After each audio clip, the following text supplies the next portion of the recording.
Bahasan berikutnya dalam perbandingan antar budaya yaitu skema klasifikasi Hofstede.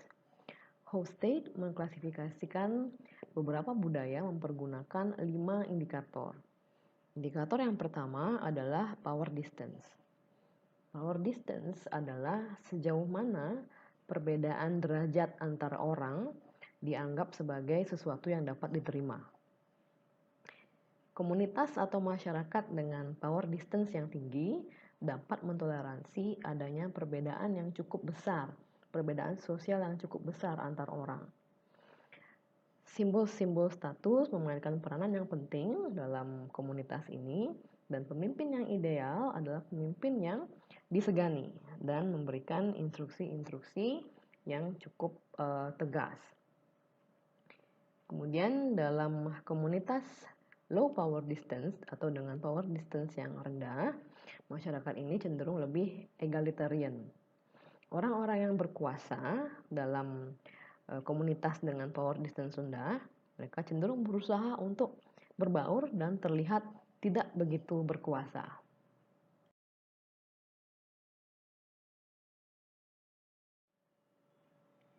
Dimensi yang kedua dalam skema klasifikasi budaya oleh Hofstede adalah uncertainty avoidance atau kecenderungan untuk menghindari ketidakpastian. Jadi artinya adalah sejauh mana orang-orang dalam suatu budaya merasa tidak nyaman dengan ketidakpastian dan bergantung pada berbagai mekanisme untuk mengurangi ketidakpastian tersebut. Contoh-contoh negara yang memiliki skor uncertainty avoidance yang tinggi atau sangat menghindari ketidakpastian adalah Yunani, Portugal, Jepang, Prancis, dan Spanyol. Konsumen-konsumen di negara tersebut sangat menghargai hal-hal yang alami. Implikasinya adalah suatu perusahaan British yang bernama Lush merupakan contoh dari perusahaan yang memahami keinginan tersebut.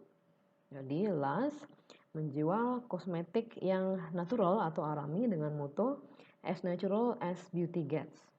Jadi semua produk dijual dengan mencantumkan tanggal expiry, dan Lush menjadi sangat sukses di Jepang, negara dengan tingkat penghindaran ketidakpastian yang tinggi.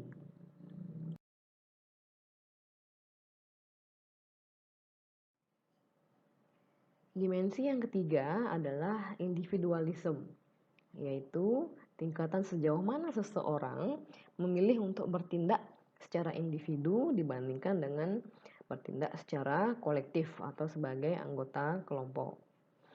Negara-negara dengan ciri khas individualis adalah Amerika, Australia, dan Inggris. Negara-negara yang bersifat kolektif atau menjunjung tinggi kolektivisme adalah Korea Selatan, Taiwan, Indonesia, dan Venezuela. Implikasinya adalah iklan-iklan di negara-negara individualis cenderung menampilkan tindakan-tindakan individu. Sebaliknya, iklan yang lebih efektif di negara-negara yang bersifat kolektif cenderung menampilkan iklan dengan yang mengedepankan kebersamaan. Kemudian dimensi yang keempat dari skema klasifikasi Hofstede adalah masculinity. Masculinity adalah suatu sifat yang mengedepankan pentingnya nilai-nilai kelaki-lakian seperti asertif, status, kesuksesan, semangat kompetisi, dan juga pencapaian dibandingkan dengan nilai-nilai female atau feminis seperti orientasi terhadap manusia, solidaritas, dan kualitas hidup. Jepang merupakan komunitas yang sangat maskulin. Negara lain yang juga memiliki skor tinggi dalam hal masculinity adalah Austria, Italia, dan Meksiko. Sebaliknya, Thailand, Chili, Netherlands, dan juga Swedia adalah negara-negara dengan skor masculinity yang rendah atau dapat dikatakan negara-negara dengan budaya feminis.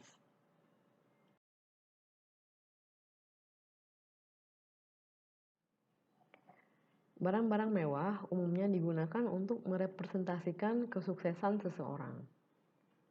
Barang-barang mewah ini sangat menarik bagi orang-orang dalam kebudayaan maskulin dibandingkan dengan orang-orang dalam budaya feminin. Ditemukan dalam suatu studi bahwa semakin maskulin suatu budaya sangat berpengaruh atau berkorelasi positif dengan kepemilikan barang-barang mahal seperti jam mahal, perhiasan, dan setelan mahal. Dimensi kelima dari skema klasifikasi budaya Hofstede adalah long-termisme. Jadi orang-orang yang berorientasi jangka panjang cenderung memiliki nilai-nilai yang berpusat pada masa depan, seperti budaya berhemat dan juga kerja keras. Hal ini berimplikasi pada pengelolaan sumber daya manusia dalam suatu perusahaan. Umumnya di negara-negara dengan long-termisme yang tinggi, perusahaan memberikan insentif bagi karyawannya yang bersifat jangka panjang. Contohnya saham. Dan sebaliknya, dalam kebudayaan dengan nilai long-termisme yang rendah, insentif yang lebih efektif adalah insentif yang bersifat jangka pendek. Kemudian terkait dengan penugasan manajer di negara-negara yang berbeda dengan budaya yang berbeda, perusahaan dapat mengandalkan beberapa teknik untuk menyiapkan manajernya untuk bertugas di negara dengan budaya yang berbeda dengan budaya di negara asalnya, sehingga tidak terjadi culture shock. Teknik-teknik tersebut adalah masa tinggal yang lama sebelum dia memulai waktu tugasnya, kemudian training-training seperti training bahasa dan juga training budaya menjadi hal yang umum dilakukan untuk meningkatkan pemahaman manajer terhadap budaya negara tujuan yang akan ditugaskan nantinya. Training tidak hanya ditujukan bagi manajer, namun training budaya dan juga bahasa umumnya juga diberikan kepada keluarganya. Karena keberhasilan manajer untuk berkinerja di suatu negara dengan budaya yang berbeda tidak hanya tergantung dari kemampuan manajer tersebut untuk beradaptasi, namun juga kemampuan keluarganya untuk beradaptasi dengan budaya lokal tempat mereka bertugas.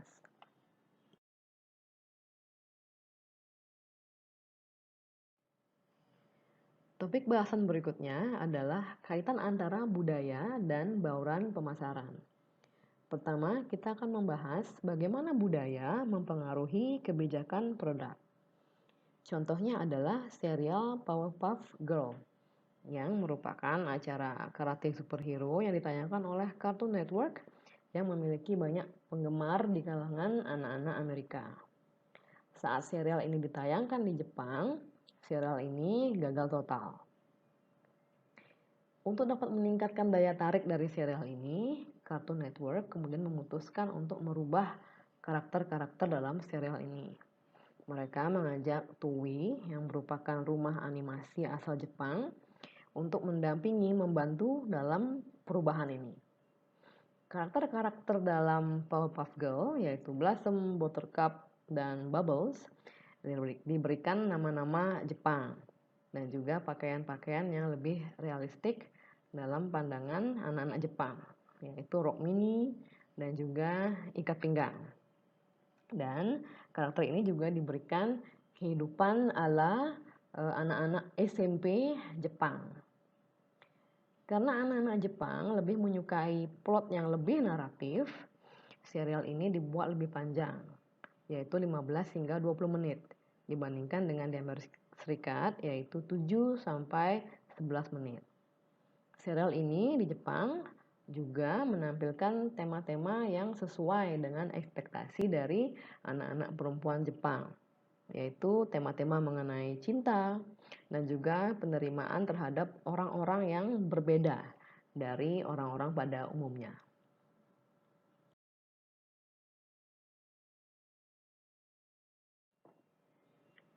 Contoh lainnya adalah Dunkin Donuts Taiwan yang menawarkan cita rasa lokal seperti green tea dan honeydew melon. Dunkin Donuts Taiwan juga menurunkan kadar gula karena orang-orang Asia memiliki preferensi rasa manis yang lebih rendah.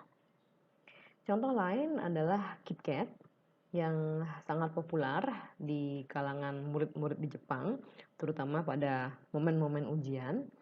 Hal ini dikarenakan nama dari coklat yang dibuat oleh Nestle ini sangat mirip dengan ekspresi dalam bahasa Jepang, yaitu Kitokatsu. Jadi kalimat ini digunakan oleh para murid untuk mendoakan teman-temannya semoga beruntung dalam ujian. Atau frase ini dapat diterjemahkan menjadi seperti saya harap kamu akan menang. Jadi sering juga orang tua di Jepang membelikan anak-anaknya KitKat sebagai suatu jimat keberuntungan dalam masa ujian.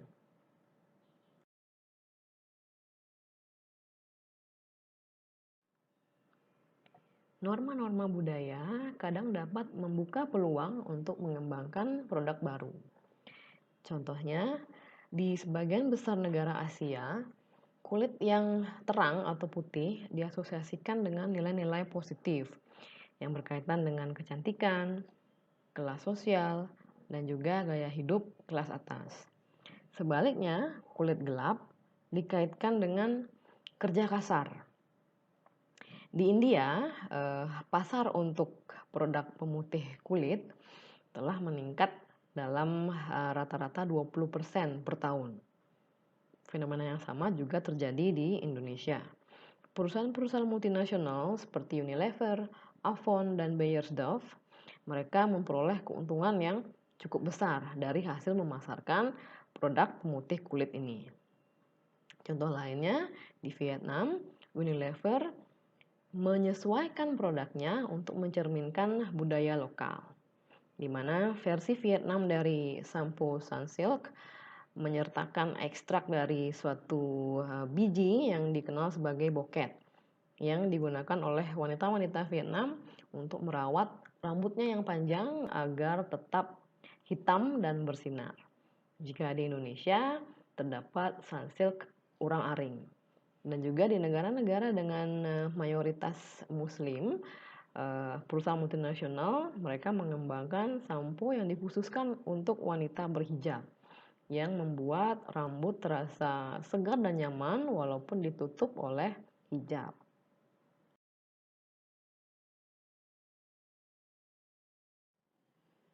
Bahasan berikutnya adalah bagaimana budaya mempengaruhi kebijakan harga. Contoh yang pertama adalah di negara-negara barat, harga yang tinggi sering dipergunakan sebagai sinyal atas kualitas yang premium untuk banyak kategori produk. Asumsi tersebut juga terjadi di negara berkembang. Contohnya, perusahaan multinasional farmasi yaitu Pfizer memperoleh manfaat dari asumsi di negara berkembang bahwa obat-obat paten layak dibayar jauh lebih mahal karena persepsi bahwa obat-obat generik kurang aman dan kurang efektif. Contoh yang kedua, di budaya Cina seperti Hong Kong, price point atau poin harga yang sering digunakan berakhir dengan angka 8, bukan dengan angka 9. Seperti contohnya, jika di negara barat harga yang ditetapkan adalah 7.999, di Cina umumnya mempergunakan price point yang berakhiran 8, yaitu 7.888. Karena dalam budaya Cina, angka 8 diasosiasikan dengan keberuntungan dan juga kemakmuran.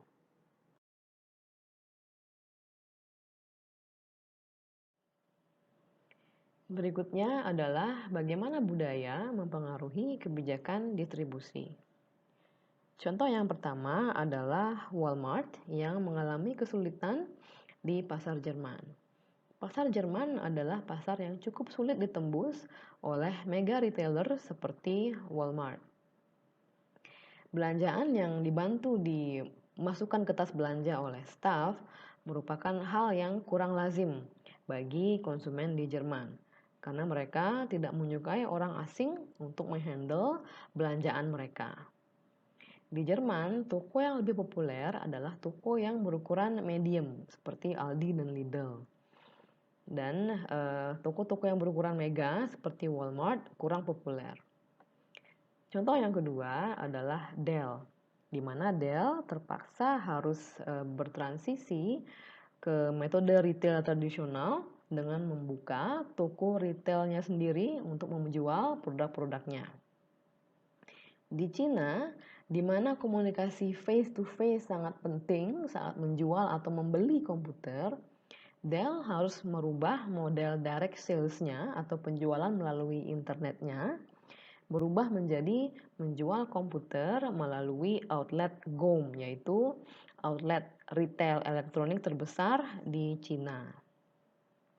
Kemudian contohnya ketiga, di banyak kota-kota di negara berkembang, McDonald's menawarkan jasa delivery.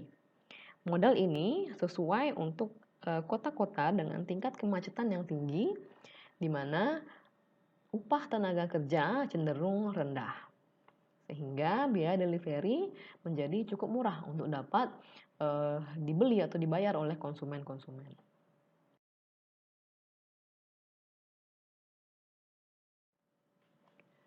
Bahasan berikutnya adalah bagaimana budaya mempengaruhi kebijakan promosi. Kalender kebudayaan suatu negara sering menciptakan peluang pemasaran. Contohnya adalah pada saat momen Tahun Baru Cina dan Ramadan, perusahaan-perusahaan umumnya memodifikasi iklan mereka sehingga bertemakan Tahun Baru Cina dan bertemakan Ramadan.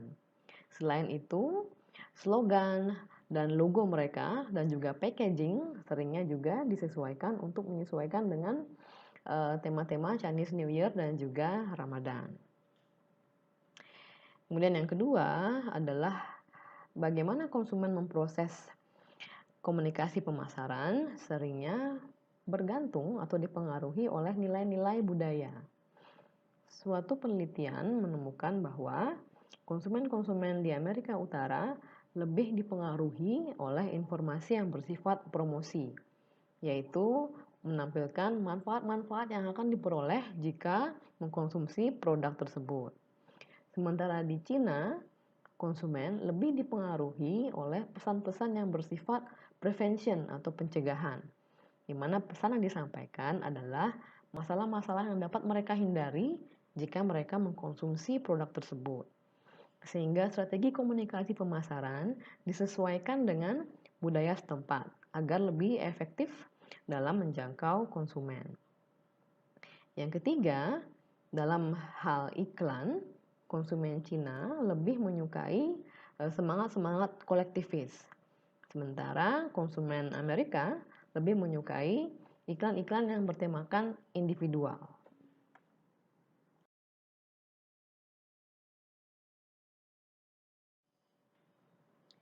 Bahasan berikutnya adalah budaya organisasi. Budaya organisasi atau budaya perusahaan adalah asumsi nilai dan kepercayaan yang disetujui secara bersama-sama yang mempengaruhi bagaimana orang-orang dalam organisasi berperilaku. Nilai-nilai yang disetujui bersama ini memiliki pengaruh yang kuat terhadap orang-orang di dalam organisasi dan mempengaruhi bagaimana mereka berpakaian, bagaimana mereka bertindak, dan juga bagaimana mereka melakukan pekerjaan mereka. Setiap organisasi atau perusahaan mengembangkan dan memelihara budaya yang khas yang memberikan panduan mengenai apa yang boleh dan tidak boleh dilakukan sebagai anggota dari organisasi tersebut. Terdapat beberapa tipe dari budaya organisasi yang dapat dilihat pada gambar. Terdapat 4 kuadran, di mana kuadran atas memiliki proses organik, yaitu lebih menekankan pada fleksibilitas dan spontanitas. Sementara kuadran di bawah memiliki proses yang bersifat mekanis, yaitu mengedepankan kontrol dan keteraturan serta stabilitas. Sementara kuadran di sebelah kiri memiliki sifat internal maintenance, yaitu menekankan pada aktivitas yang lancar dan integrasi yang lancar. Sementara kuadran di sebelah kanan bersifat external positioning yang menekankan pada kompetisi dan diferensiasi. Pada kuadran 1, Tipe organisasi disebut dengan tipe organisasi clan, di mana atribut yang dominan adalah kohesivitas, partisipasi, dan juga teamwork. Penekanan strategi adalah ke arah pengembangan sumber daya manusia, komitmen, dan moral. Pada kuadran kedua adalah tipe adokrasi, di mana atribut yang dominan adalah sifat kewirausahaan, kreativitas, dan adaptabilitas. Penekanan strategi yaitu ke arah inovasi, pertumbuhan, dan juga eksplorasi sumber daya baru. Pada kuadran ketiga disebut tipe hierarki, di mana atribut yang dominan adalah peraturan dan juga kesamaan. Di mana penekanan strategi adalah ke arah stabilitas, prediktabilitas, dan juga operasi yang lancar. Terakhir, kuadran keempat disebut dengan tipe pasar. Atribut yang dominan adalah semangat kompetisi dan pencapaian tujuan, di mana penekanan strategi menuju ke keunggulan kompetitif dan juga superioritas dalam hal penguasaan pasar.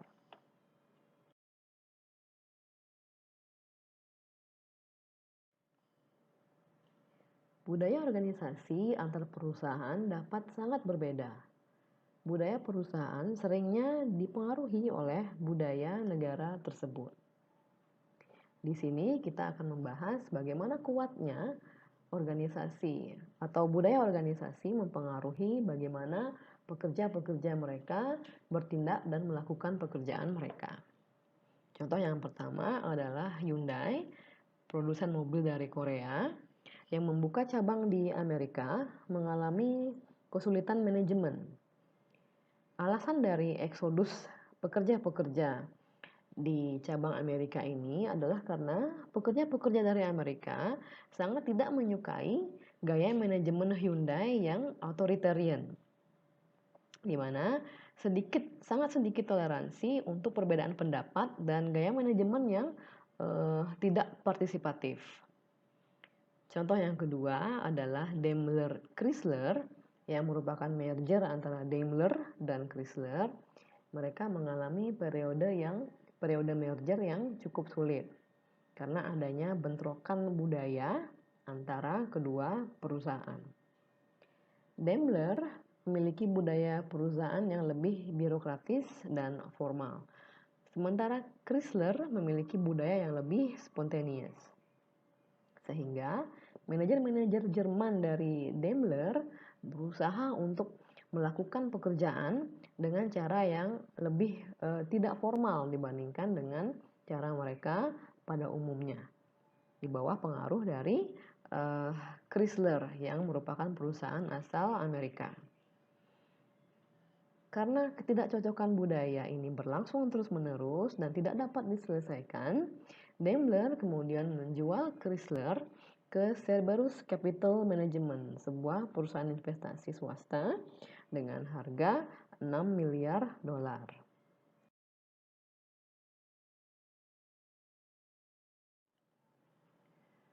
Topik bahasan berikutnya adalah Global Customer Relationship Management atau CRM. CRM atau pemasaran berbasiskan database merupakan strategi untuk mengelola interaksi antara perusahaan dan konsumennya dengan tujuan untuk mempertahankan pelanggan dalam jangka panjang dan juga untuk memuaskan pelanggan dengan menjadi customer focus. Fase yang pertama adalah akuisisi customer atau memperoleh customer yang terdiri atas evaluasi prospek, manajemen akuisisi, dan juga recovery atau memperoleh kembali konsumen lama. Itu konsumen lama yang berpindah brand atau konsumen lama yang sudah tidak aktif. Fase yang kedua berfokus pada retensi. Aspek-aspek yang kritikal di sini termasuk pada evaluasi konsumen, manajemen pengelolaan komplain. Manajemen komplain ini penting untuk menjaga agar konsumen yang tidak puas untuk dapat diatasi masalahnya sehingga tidak berpindah ke perusahaan kompetitor. Yang ketiga adalah mekanisme retensi, termasuk di dalamnya adalah program loyalty yang sudah pernah kita bahas di mata kuliah manajemen pemasaran, di mana program loyalty umumnya berbentuk member card atau keanggotaan yang memberikan berbagai reward bagi konsumennya yang melakukan transaksi secara reguler atau terus-menerus dengan perusahaan.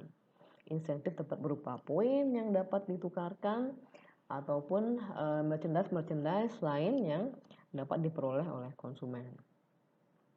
Mekanisme lain adalah upselling, di mana perusahaan mencoba untuk menjual item dengan profit margin yang lebih tinggi kepada konsumen.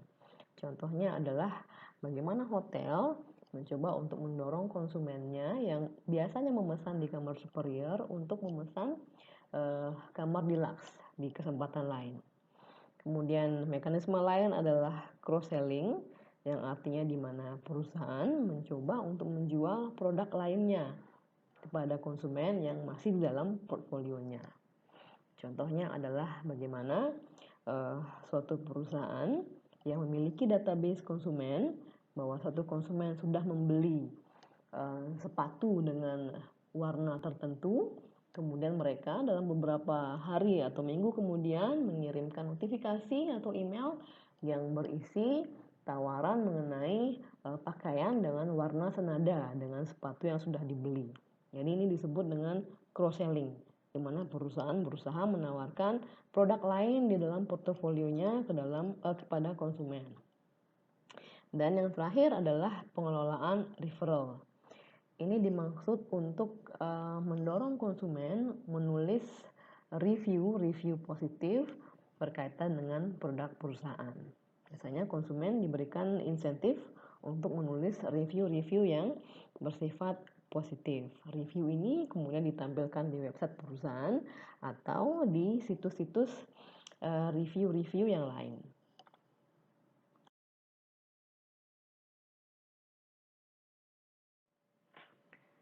Bahasan berikutnya adalah faktor-faktor yang mendorong dilakukannya CRM. Alasan yang pertama adalah loyalitas konsumen yang semakin menurun, yang memberikan tekanan pada perusahaan untuk semakin meningkatkan program retensi konsumennya. Alasan yang kedua adalah konsumen yang semakin demanding, yang menginginkan produk dan layanan yang terpersonalisasi. Alasan yang ketiga adalah segmen pasar yang sangat berbeda atau terdiferensiasi. Segmen market yang berbeda juga memerlukan pemasaran yang berbeda, dan dalam kasus yang ekstrim, one-on-one marketing atau pemasaran untuk masing-masing konsumen berbeda. Hal ini mungkin dilakukan mempergunakan database marketing yang mencatat histori transaksi dari masing-masing konsumen dengan perusahaan. Data histori ini kemudian dapat dipelajari untuk memahami preferensi konsumen. Untuk itu, dari data ini, one-on-one marketing dapat dilakukan karena preferensi masing-masing konsumen telah dapat diketahui. Alasan yang keempat adalah keberadaan dari internet yang memungkinkan komunikasi yang semakin intens dan pemasaran yang interaktif dengan konsumen.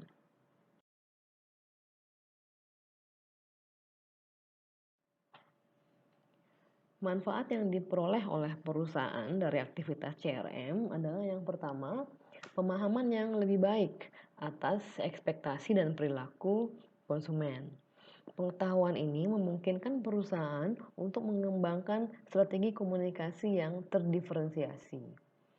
Tujuan dari CRM adalah untuk dapat menawarkan produk dan layanan yang sesuai terhadap konsumen pada waktu yang tepat dan mempergunakan distribusi atau saluran distribusi yang tepat. Dan manfaat yang kedua adalah database konsumen dapat memfasilitasi kampanye direct mail atau program pemasaran di mana pemasar dapat mengirimkan konten-konten atau pesan pemasaran melalui email ke masing-masing konsumen. Tentunya dengan pesan yang berbeda-beda sesuai dengan preferensi konsumen. Jadi data preferensi konsumen diperoleh dari database yang telah dijelaskan sebelumnya.